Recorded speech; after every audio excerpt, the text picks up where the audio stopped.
किसी गांव में एक बहुत ही ज्ञानी पंडित रहता था। एक दिन वह अपने बचपन के दोस्त से मिलने के लिए दूसरे गांव में जा रहा था। उसका वह दोस्त बचपन से ही गूंगा और एक पैर से अपाहिज था। उस पंडित के गांव से उसके दोस्त का घर काफी दूर था।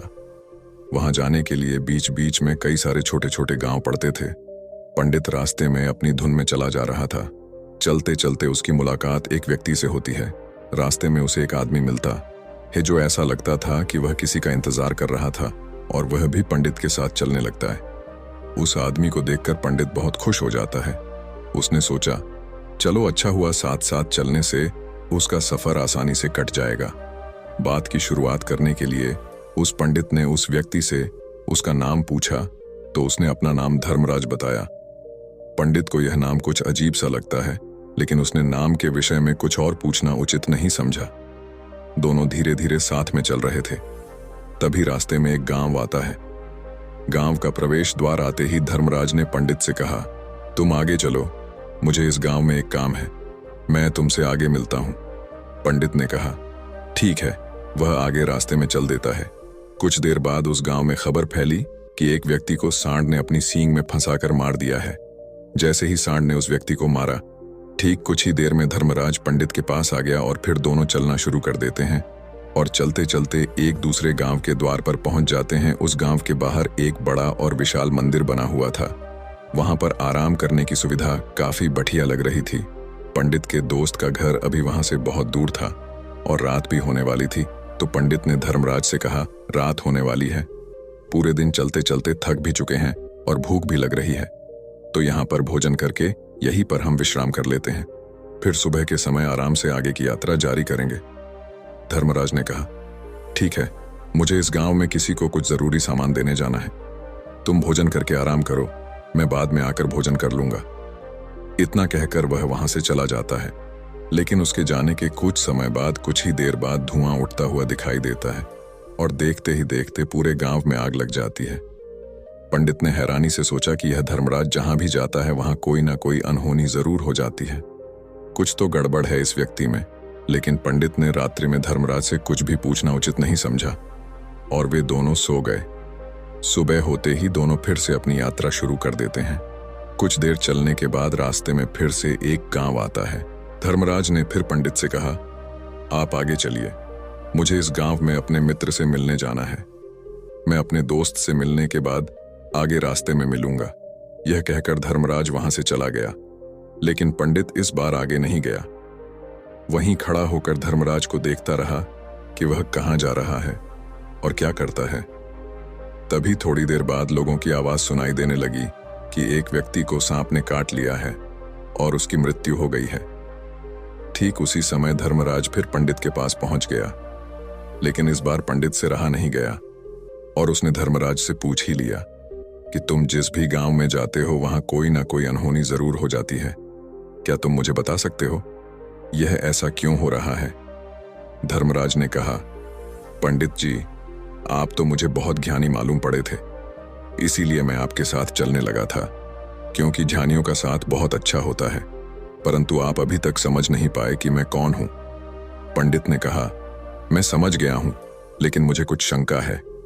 अगर आप ही अपना उपयुक्त परिचय दे दें तो मेरे लिए आसानी होगी। तब धर्मराज ने जवाब दिया कि मैं यमदूत हूं और यमराज की आज्ञा से उन लोगों के प्राण हरण करता हूं जिनकी उम्र पूरी हो चुकी है। हालांकि पंडित को पहले से ही इस बात की आशंका थी, फिर भी धर्मराज के मुंह से यह बातें सुनकर वह घबरा गया। लेकिन वह हिम्मत करके पूछता है कि अगर तुम सच में यमदूत हो तो मुझे बताओ, अगली मृत्यु किसकी है? धर्मराज ने जवाब दिया, अगली मृत्यु तुम्हारे उसी मित्र की है जिससे तुम मिलने जा रहे हो, और उसकी मृत्यु का कारण भी तुम ही बनोगे। ये बात सुनकर पंडित सहम गया और सोच में पड़ गया कि अगर सच में यह धर्मराज यमदूत हुआ तो उसकी बात भी सच होगी और उसके कारण मेरे बचपन के सबसे अच्छे मित्र की मृत्यु हो जाएगी। तो सबसे अच्छा तो यही होगा कि मैं अपने मित्र से मिलने ही ना जाऊं, कम से कम मैं उसकी मृत्यु का कारण तो नहीं बनूंगा। धर्मराज ने मुस्कुराते हुए कहा, तुम जो सोच रहे हो वो सब मुझे पता है, मगर तुम्हारे अपने मित्र से मिलने न जाने से नियति नहीं बदल जाएगी। तुम्हारे मित्र की मृत्यु तो निश्चित है और वह अगले कुछ ही पलों में घटित होने वाली है। महाकाल के मुंह से ऐसी बातें सुनकर पंडित को झटका लगा, क्योंकि महाकाल ने पंडित के मन की बातें पढ़ ली थीं, जो कि एक सामान्य व्यक्ति के लिए संभव नहीं है। अब पंडित को विश्वास हो गया कि यह धर्मराज सचमुच में यमदूत ही है। जब पंडित को यह पूर्ण विश्वास हो गया कि धर्मराज जी यमदूत हैं तो वह घबरा गया। वह अपने मित्र की मृत्यु का कारण नहीं बनना चाहता था, इसलिए वह पलटकर अपने गांव की तरफ वापस जाने लगा। लेकिन जैसे ही पंडित वापस जाने के लिए मुड़ा, उसने देखा कि उसका मित्र तेजी से उसकी तरफ चला आ रहा है, जो कि पंडित को देखकर अत्यंत प्रसन्न दिखाई पड़ रहा था। अपने मित्र के आने की गति को देखकर पंडित को ऐसा लगा कि जैसे उसका मित्र काफी देर से उसका ही पीछा कर रहा है, लेकिन वह बचपन से ही गूंगा था और एक पैर से लंगड़ा भी था। इसीलिए ना तो वह पंडित को आवाज देकर रोक पाया था और ना ही उस तक पहुंच पा रहा था। लेकिन जैसे ही वह पंडित के पास पहुंचा, अचानक ही जमीन पर गिर पड़ी और तुरंत ही उसकी मृत्यु हो गई। पंडित हक्का बक्का होकर धर्मराज की ओर देखने लगा, जैसे कि वह पूछना चाह रहा हो कि आखिर क्या हुआ। धर्मराज पंडित के मन में उठ रहे प्रश्नों को समझ गया और बोला, तुम्हारे मित्र ने पिछले गांव में ही तुम्हें देख लिया था और वे वहीं से ही तुम्हारा पीछा कर रहा था, लेकिन गूंगा और लंगड़ा होने की वजह से वह तुम तक नहीं पहुंच पाया। उसने अपनी पूरी ताकत लगाकर तुम तक पहुंचने का प्रयास किया, लेकिन बुढ़ापे में बचपन जैसी ताकत नहीं होती, इसलिए दिल का दौरा होने के कारण उसकी मृत्यु हो गई, क्योंकि वह तुमसे मिलने के लिए अपनी सीमाओं को तोड़कर तुम्हारे पीछे भाग रहा था। इसलिए अपने मित्र की मृत्यु का कारण भी तुम ही कहलाओगे। अब पंडित को पूर्णतः यह विश्वास हो गया था कि धर्मराज एक यमदूत है और उसका कार्य जीवों के प्राण हरना है। लेकिन पंडित एक ज्ञानी व्यक्ति था। वह यह भी जानता था कि मृत्यु पर किसी का वश नहीं है, सबको एक ना एक दिन मरना ही है। यही सोचकर उसने अपने आप को संभाल लिया। लेकिन अचानक ही पंडित के मन में अपनी मृत्यु के बारे में जानने की इच्छा हुई, इसलिए उसने धर्मराज से पूछा कि जब मृत्यु मेरे दोस्त की होनी थी तो तुम शुरू से ही मेरे साथ क्यों चल रहे थे। यह प्रश्न सुनकर धर्मराज जोर से हंसा और बोला, मैं तो हर पल हर क्षण सभी के साथ चलता हूं, किंतु लोग पहचान नहीं पाते, क्योंकि लोगों के पास अपनी समस्याओं के अलावा किसी और व्यक्ति, वस्तु या घटना के बारे में सोचने समझने या उसे देखने का समय ही नहीं होता। पंडित ने कहा, तो क्या तुम यह बता सकते हो कि मेरी मृत्यु कब, कहां और कैसे होगी। महाकाल ने कहा, हालांकि किसी भी सामान्य जीव के लिए अपनी मृत्यु के बारे में जानना ठीक नहीं है, क्योंकि कोई भी जीव हो या जानकर, वह अपनी मृत्यु के बारे में जानकर बहुत दुखी हो जाता है। हालांकि तुम जानी व्यक्ति मालूम पड़ते हो और तुमने जिस तरीके से अपने मित्र की मृत्यु को सहन कर लिया है, उसे देखकर लगता है कि तुम अपनी मृत्यु के बारे में जानकर भी दुखी नहीं होंगे। महाकाल ने कहा, तो सुनो, तुम्हारी मृत्यु आज से ठीक 6 महीने बाद आज ही के दिन किसी दूसरे राज्य में फांसी लगने से होगी। और सबसे हैरानी की बात तो ये होगी कि तुम स्वयं ही खुशी से उस फांसी को स्वीकार कर लोगे। इतना कहकर धर्मराज वहां से चला गया, क्योंकि अब धर्मराज के पास पंडित के साथ चलते रहने का कोई कारण न था। इसके बाद पंडित ने अपने मित्र के शरीर का अंतिम संस्कार किया और यथाशक्ति उसके क्रियाकर्म करके अपने गांव वापस आ गया। लेकिन कोई व्यक्ति कितना भी ज्ञानी क्यों ना हो, अपनी मृत्यु के बारे में जानकर दुखी तो होता ही है और मृत्यु से बचने का कोई ना कोई उपाय भी खोजता है। तो पंडित ने भी वही किया। क्योंकि पंडित विद्वान था, इसलिए उसकी पहचान उस राज्य के राजा तक थी। पंडित ने सोचा कि राजा के पास तो कई सारे ज्ञानी मंत्री हैं, वह मेरी मृत्यु से संबंधित समस्या का कोई ना कोई समाधान निकाल ही लेंगे। पंडित यही सब सोचता हुआ राज दरबार में पहुंच जाता है और राजा से सारी घटना के बारे में बताता है। राजा ने अपने मंत्रियों को सारी समस्या बताई और उनसे सलाह मांगी। अंत में सभी ने विचार विमर्श करके कहा, अगर पंडित की बात सही है तो उसकी मृत्यु भी 6 महीने बाद ही होगी, लेकिन मृत्यु तो तब होगी जब वह किसी दूसरे राज्य में जाएगा। यदि वह किसी दूसरे राज्य में जाए ही ना तो मृत्यु ही नहीं होगी। मंत्रियों की यह सलाह राजा को भी सही लगी। इसके बाद पंडित के रहने की सारी व्यवस्था महल में ही कर दी गई और राजा के आदेश के बिना उस पंडित से किसी को भी नहीं मिलने दिया जाता था। लेकिन पंडित कहीं भी आ जा सकता था, ताकि पंडित को यह न लगे कि वह राजा की कैद में है। परंतु पंडित डर के मारे स्वयं ही कहीं आता जाता नहीं था। धीरे धीरे महीने गुजरते गए और पंडित की मृत्यु का समय नजदीक आने लगा और अंततः वह भी दिन आ गया जिस दिन पंडित की मृत्यु होनी थी। तो जिस दिन पंडित की मृत्यु होनी थी उसकी एक रात पहले पंडित डर के मारे जल्दी ही सो गया, ताकि जल्दी से वह रात बीत जाए और अगला दिन आ जाए, ताकि उसकी मृत्यु टल सके। यही सोचकर वह जल्दी सो जाता है। लेकिन पंडित को नींद में चलने की बीमारी थी और अपनी इस बीमारी के बारे में वह स्वयं ही नहीं जानता था। तो फिर राजा मंत्री या किसी वैद्य को इसके बारे में बताने का कोई प्रश्न ही नहीं उठता। पंडित अपनी मृत्यु को लेकर बहुत चिंतित था। वह पिछले कई दिनों से ठीक है, सो भी नहीं पा रहा था, और नींद में चलने की बीमारी भी तभी होती है जब व्यक्ति ठीक से सो नहीं पा रहा हो। तो उस रात भी पंडित को नींद में चलने का दौरा पड़ा। वह उठा और महल से निकलकर अस्तबल में गया। क्योंकि पंडित राजा का खास मेहमान था, इसलिए किसी भी पहरेदार ने उसे नहीं रोका और ना ही किसी तरह की कोई पूछताछ की। अस्तबल में पहुंचकर वह सबसे तेज चलने वाले घोड़े की पीठ पर सवार होकर नींद में ही अपने राज्य की सीमा से बाहर दूसरे पड़ोसी राज्य में चला गया। इतना ही नहीं, वह दूसरे राज्य के राजा के महल में पहुंच गया। उस महल के पहरेदार ने भी उसे नहीं रोका और ना ही कोई पूछताछ की। सभी लोग रात्रि का अंतिम प्रहार होने के कारण गहरी नींद में थे। वह पंडित सीधे राजा के सैन्य कक्ष में पहुंचा, जहां राजा और रानी सो रहे थे। वह पंडित वहीं जाकर सो गया। सुबह हुई तो राजा ने पंडित को रानी के बगल में सोया हुआ देखा तो राजा बहुत क्रोधित हो गया। राजा ने पंडित को कैद करने का आदेश दे दिया। पंडित गिरफ्तार हो गया, लेकिन पंडित तो भौचक्का था। उसे तो कुछ समझ नहीं आ रहा था कि आखिर वह दूसरे राज्य में और राजा के सैन्य कक्ष में कैसे पहुंचा। लेकिन वहां उसकी यह सब सुनने वाला कोई नहीं था। अगली सुबह राजा ने पंडित को दरबार में पेश करने का आदेश दिया।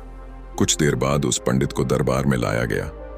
पंडित को देखते ही राजा इतना बबूला हो गया कि उसे फांसी पर चढ़ा देने का हुक्म सुना दिया। फांसी की सजा सुनकर पंडित कांप गया, लेकिन फिर भी थोड़ी सी हिम्मत जुटाकर राजा से बोला, महाराज, मैं नहीं जानता कि मैं राजमहल तक कैसे पहुंचा। मैं यह भी नहीं जानता हूं कि आपके सैन्य कक्ष तक मैं कैसे आया और आपके महल के किसी पहरेदार या सैनिक ने मुझे रोका क्यों नहीं। लेकिन मैं इतना जरूर जानता हूं कि आज मेरी मृत्यु होनी थी और वो होनी भी जा रही है। राजा को यह बात थोड़ी अजीब लगी। उसने पंडित से पूछा, तुम्हें कैसे पता कि आज तुम्हारी मृत्यु होनी है? राजा के इस प्रश्न के जवाब में पंडित ने पिछले 6 महीने का सारा वाक्य राजा को सुना दिया और बोला, महाराज, मेरा क्या किसी भी सामान्य व्यक्ति में इतना साहस नहीं कि वह राजा के सैन्य कक्ष में राजा की उपस्थिति में रानी के साथ सो जाए। राजा को पंडित की बात में थोड़ा तर्क दिखाई पड़ा, परंतु उसने सोचा कि यह मृत्यु से बचने के लिए धर्मराज और उसके द्वारा अपनी मृत्यु की भविष्यवाणी की कहानी बना रहा है। इसलिए राजा ने पंडित से कहा, यदि तुम्हारी बात सत्य है और आज यह तुम्हारी मृत्यु का दिन है जैसा कि यमदूत धर्मराज ने तुमसे कहा था, तो आज तुम्हारी मृत्यु का कारण मैं नहीं बनूंगा। लेकिन यदि तुम्हारी बात झूठी निकली तो निश्चित ही आज तुम्हारी मृत्यु का दिन होगा ना, क्योंकि जिस राज्य से पंडित आया था उस राज्य का राजा इस राजा का मित्र था। इसलिए इस राजा ने तुरंत अपने 2 सैनिकों को पड़ोसी राजा के पास भेजकर पंडित की बात की सत्यता का प्रमाण मांगा भेजा। भेजे गए सैनिक शाम तक लौटे और उन्होंने राजा को बताया कि महाराज, पंडित जो कुछ भी कह रहा है वह सब सत्य है। पड़ोसी राज्य के राजा ने पिछले 6 महीने से पंडित के रहने की सारी व्यवस्था अपने ही महल में कर रखी थी। पंडित राजा का खास मेहमान था। कल शाम राजा आखिरी बार पंडित से उसके कक्ष में मिले थे और उसके बाद यह इस राज्य में कैसे पहुंच गया इसकी जानकारी किसी को भी नहीं है। इसलिए उस राज्य के राजा के अनुसार पंडित को फांसी की सजा देना ठीक नहीं है। लेकिन राजा के सामने एक नई समस्या थी, क्योंकि उसने बिना पूरी बात जाने ही पंडित को फांसी की सजा सुना दी थी। इसलिए अगर पंडित को फांसी नहीं दी जाती तो राजा के वचन का अपमान हो जाएगा। लेकिन अगर राजा की बात का मान रखा जाए तो बेवजह ही एक निर्दोष व्यक्ति की मौत हो जाएगी। राजा ने अपने सभी मंत्रियों से इस बारे में सुझाव मांगा तो मंत्रियों ने राजा को सुझाव दिया कि महाराज, पंडित को एक कच्चे सूत के धागे से फांसी लगवा दी जाए। इससे आपके कथन का भी मान रह जाएगा और कच्चे सूत के धागे से पंडित को फांसी भी नहीं लगेगी और उसके प्राण भी बच जाएंगे। राजा को मंत्रियों का यह सुझाव पसंद आया और उसने ऐसा ही करने का आदेश दे दिया। पंडित के लिए कच्चे सूत के धागे से फांसी का फंदा बनाया गया और नियम के अनुसार पंडित को फांसी पर चढ़ाया जाने लगा। सभी लोग बहुत खुश थे कि ना तो पंडित मरेगा और ना ही राजा का वचन खाली जाएगा। पंडित को भी पूर्ण विश्वास था ये सूद के धागे से तो उसकी मृत्यु हो ही नहीं सकती।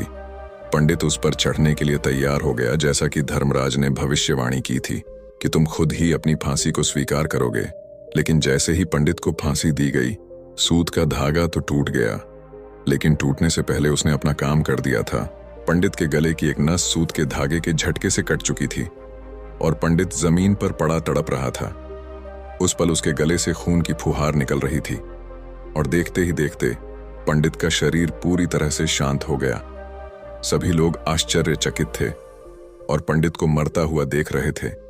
किसी को विश्वास नहीं हो रहा था कि कच्चे सूत के धागे से भी किसी इंसान की मृत्यु हो सकती है। लेकिन घटना तो घट चुकी थी। नियति ने अपना काम कर दिया था और धर्मराज की भविष्यवाणी सच हो चुकी थी। दोस्तों, श्रीमद् भागवत गीता में भगवान श्री कृष्ण ने कहा है, जो होना होता है वह होकर ही रहता है।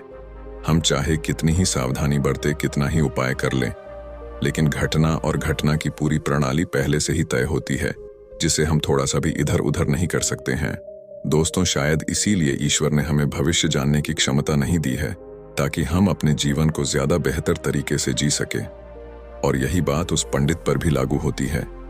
अगर पंडित ने महाकाल से अपनी मृत्यु के बारे में ना पूछा होता तो 6 महीने तक राजा के महल में कैद रहकर डर डर कर जीने की बजाय ज्यादा बेहतर जीवन जीता। ठीक बाद चैनल को सब्सक्राइब करें।